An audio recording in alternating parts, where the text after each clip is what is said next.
akala nyo hindi ako makakapag-live, no? Dahil late na eh. Hindi pa ako nagla-live. Well, alam ko po na ang huling live ko ay 27 pa. Eh, hindi ko po makakalimutan yung 27 kasi yun din yung araw na yung bumisita kong anak ay umuwi. Pero nagkaroon naman po ako ng Merry Christmas kasi nabisita ako ng isa kong anak, no? Siyempre, naging sad nung umuwi, pero we have to keep on going. Fight, fight, fight lang po. Yan talaga ang ating motto. So anyway, alam nyo, kung tutuusin talaga, ako'y narito ngayon magkakape kasama yung mga kaibigan, no? Malayo po itong pinuntahan namin sa kape, pero it's a historical place, no? Pero importante na mag-live tayo. Bakit? Kasi feeling ko, pinagtutulungan ng mga bangag itong si Congressman Leandro Legarda Leviste. Dahil doon sa tinatawag na Cabral Files. Kita nyo ha, unang-una, ang sinabi nila ay, nako, yung Cabral Files na yan, sapilitang kinuha yan ni Leandro Leviste. Ano ibig sabihin nun? Ibig sabihin inamin nila na authentic nga. Kasi bakit naman kukunin na sapilitan isang bagay na hindi naman totoo? Pero at the same time, ito namang si ombudsman, ang sinabi ang pinakita lang sa amin ay partial, hindi yung buo. Pero ang sinabi naman talaga ni Congressman Leandro Leviste na pinaniniwalaan ko naman, talaga namang binigay nila at pinakita niya. Malaya niyang pinakita yung files sa ombudsman dahil alam naman niya na sa ating saligang batas, talagang tanging ombudsman lang naman talaga may kapangyarihan na gumawa ng kaso, no? Sang-ayon doon sa Cabral Files. Tapos syempre, itong si Vince Dizon na hindi ko alam talaga kung bakit ganyan ngayon sinasabi ni Vince Dizon, pero alam ko kasi matino naman si Vince Dizon yan, no? Nung kami magkasama sa kabinete ni Tatay Digong, no?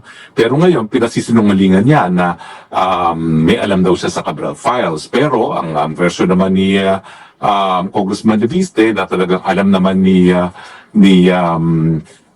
Secretary Dizon yan at parang sinusugan pa niya yung pagkuha ng files at para ipasa publiko nga yung files na yan. Ako, pagkakaalam ko kay Secretary Dizon, yan ang gagawin niya. Kasi si Secretary Dizon, ang pagkakaalam ko sa kanya, siya ay matino at malinis at he believes in transparency. Kaya nung sinabi niya na talaga may basbas pa nga yan ni Secretary Dizon, walang kaduda-duda yan na yan talaga ay binasbasan ni Secretary Dizon. Hindi ko lang alam kung bakit ngayon ay umaatras siya at sinasabi niya na hindi niya ino-authenticate yung mga dokumentong yan. Obviously, kaya yan na siguro sinusuppress na yun to the point na hindi pa pinayagang mag-privilege speech itong si Kong Leviste sa Kongreso nung huling session ng Kongreso ay dahil gusto nilang isuppress kung anong nilalaman ng Cabral Files. Ano ba nang alam natin sa nilalaman ng Cabral Files? Unang-una, dyan natin malalaman yung 100 billion na insertion din ni Bangag dun sa 2025 budget at saka posible rin na baka nandun din yung 2026 budget na 100 billion din na sabi naman ni Congressman Zaldisco ay meron talaga, no? At siya pa nag-deliver ng 25% ni Bangag, no? Pangalawa, yung mga cabinet secretaries na talagang may mga sarili silang mga insertions at syempre, ang pinaka-importante, sino-sino sa mga congressman at senatong talaga ang mayroong mga malaking mga insertions, no, sa budget.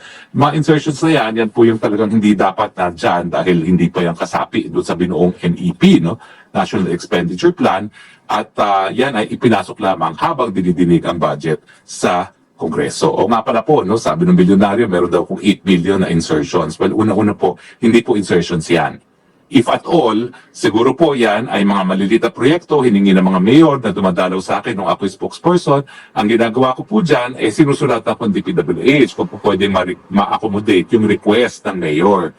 All the time po, kapag meron akong request, meron namang accompanying letter from the LGU na nagre-request. Kumbaga ako, I'm just endorsing. Now, kung yan po ay napapasok sa NEP, hindi po yan insertion. Kasi yan po ay talagang dumaan sa proseso dyan sa DPWH. Ang insertion po, hindi kasama doon sa budget proposal ng DBM at ng Presidente at siyempre, pinasok lang ang proyekto dyan na mismo sa Kongreso.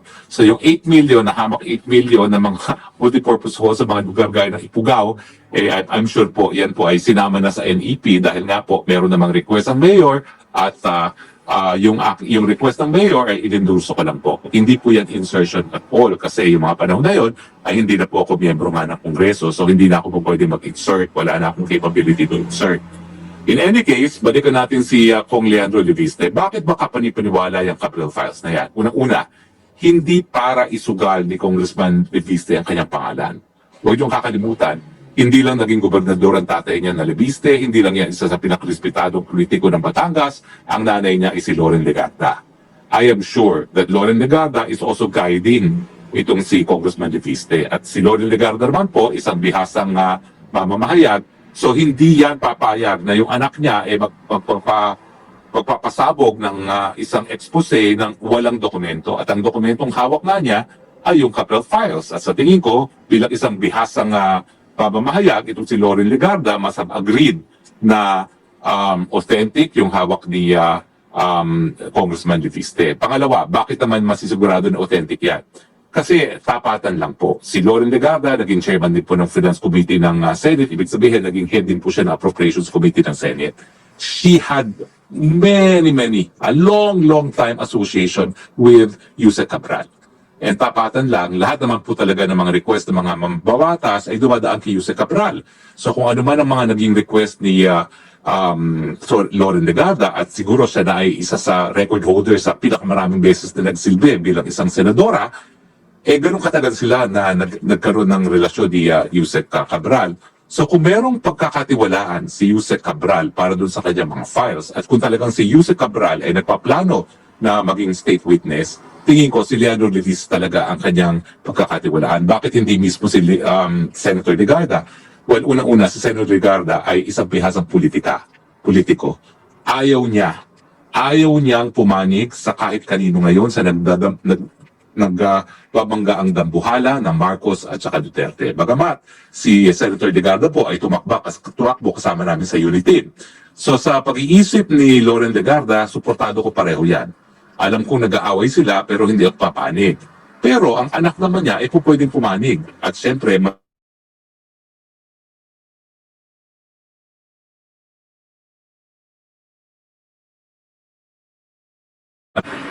talagang maninindigan na isiwalat ang katotohanan kung hindi talaga siya nagdesisyon na talagang dito na siya sa panig ng mga Duterte, no?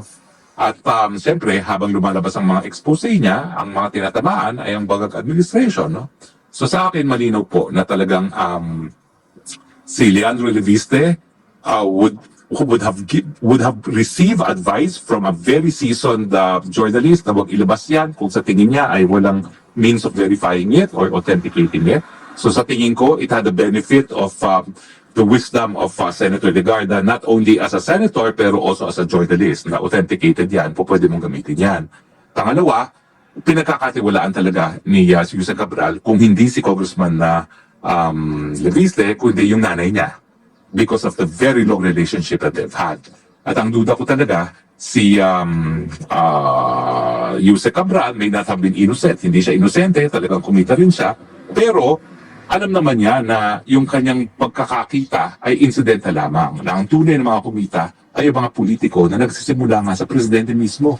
Sa tingin ko, kaya talagang sinusupil nila ang Cabral Files na yan dahil alam nila ang tatamaan walang iba kundi ang presidente. Lalong-lalo na yung sinasabi ni Zaldico na 100 billion insertion ng presidente sa 2025 at 2026 budget.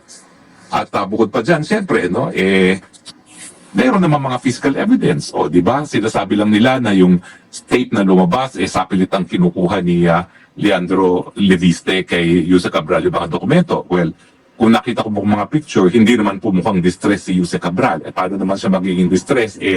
Kumbaga, teritoryo niya yun DPWH. Kaya nga po mga politiko, never po yan pinupuntahan ni Cabral sa Kongreso. Sila po talaga nanliligaw kay Cabral dyan sa DPWH. Pupunta sila sa teritoryo ni Cabral. So paano naman ang gagawin ni Leandro Leviste na dun pa sa teritoryo ni Yusek Cabral niya sapilit ang kukunin ang mga dokumento? Dun sa nakita kong mga larawan po, wala, hindi naman po mukhang distress si Yusek Cabral. Mukhang malaya niyang binibigay ang mga dokumento kay Congressman Leviste. So ang conclusion ko po, siguro itong si Yusek Cabral talagang isisiwalat na rin ang katotohanan.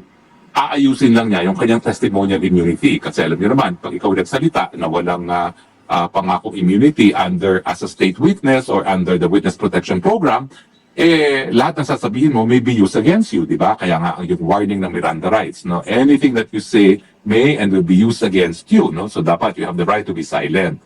At habang inaantay niya yung proseso niya, hindi ko alam kung ano nangyari. Siguro yung mga natatakot na ma-implicate ni Cabral na sa talagang wide scale at saka talagang wala nang kahiyang kakorupsyon, no? At pag pandarambog ay siya nang nagdesisyon na kinakailangan mapatay na itong si Yusek Cabral at sa ganon, mapatahimik at maging sekreto ang kanilang mga pandarambog. Pero alam nyo, buti na lang, binigay ni Jose Cabral kay Congressman Leviste. Kasi miski siya ay napatay, nandyan pa rin yung dokumento na iniwan ni Jose Cabral at hindi po pwede yan baliwalain ng kahit sino. Sinasabi nila hindi raw ma-authenticate. Paano naman? Paano si Leandro Leviste na talagang magsasabi na binigay sa kanya ni Cabral bago mamatay? Di ba? At hindi natin alam, baka meron pang ibang mga kasulatan si Jose Cabral na magpapakita na ibinigay nga yung mga dokumento na yan na meron na siyang, kumbaga, gut feel, na meron na siyang gut feel na baka nga malapit ng kanyang kamatayan dahil meron mga tao na magpapatahimik sa kanya. Well, kung nasaan ka man, Jose Cabral, maraming salamat naman at iniwan mo ang smoking gun. Ito nga po yung Cabral, the Cabral Papers, no? At dahil dito, malalaman namin talaga bilang mga mamamayan kung sino talaga ang mga pinakawalang yak sa gobyerno na talaga naman pong yumaman dahil nga po sa pondo ng DPWH. Well, maraming salamat Jose Cabral at maraming salamat Congressman Leandro Leviste. Alam ko, pagito ka at pagkabat ang nanay mo isang napakabitaranong senador, syempre alam ko na alam mo rin kung ano yung risk na ina-undertake ko ngayong linalabanan mo mga napuhalang mga magnanakaw sa gobyerno. Buti na lang po, merong Leandro Leviste, buti na lang po, merong Kong Miao Miao, itong dalawang kongresista ito, nagbibigay sa atin ng pag-asa na meron pa talagang pagkakataon ng Pilipinas na umunlad dahil darating ang panahon na mga leaders natin ay gaya ng mga kabataang kongresista, Leandro Leviste at Congressman Braganza. Okay, maraming salamat po ha. At bukas po, mag-year-end report tayo bago magbagong taon, bago tayo mag-celebrate ng bagong taon, bago magpaputok, no?